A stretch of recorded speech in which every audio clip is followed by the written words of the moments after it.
Day 3, well done. Another one in the bag as we're on this journey of 260 chapters, the whole New Testament in 260 days. We have people from Canada, from the United States, from Australia, from Saudi Arabia, a bunch of other countries all across South Africa, Namibia.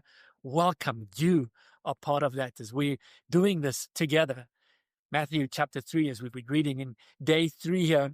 Once again, we see Matthew connecting with the Jewish audience, Old Testament prophecies fulfilled, reminding them that everything that's happening here is what they've been waiting for. And then we see a number of firsts. We see John the Baptist for the first time. He plays a significant role in Jesus' ministry and later on in his life. At this stage, Jesus is about 30 years old. And so there was a rush, in a sense, just a real quick scan through Jesus' childhood. When we get to Luke a little bit later, a couple of weeks from now, there'll be a few more moments of Jesus' childhood. But most of the Gospels happen in Jesus' lifetime from about 30 to 33 years old. And that's where Jesus is right now here in Matthew chapter 3. And then not only do we see John the Baptist, we see Pharisees and Sadducees for the first time. They are going to play a big role throughout the Gospels. They were religious Jewish religious rulers of the day, two distinct groups, both Jews, both holding on to the Old Testament, specifically the law of Moses.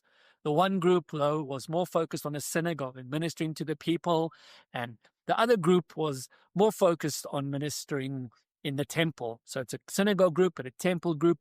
The one group, the Sadducees, they had more political power. They formed sort of the bulk of the Jewish council. And so these are going to play a significant role in the rest of the Gospels. Jesus is going to bump heads with them quite a few times, with both the Pharisees and the Sadducees. And we also see, depending on the Bible print that you have, red letters for the first time. If you have a red letter Bible, the first time that Jesus himself speaks. So those red letters that we're going to see a lot of in Matthew specifically and the other Gospels, those are the words of Jesus himself.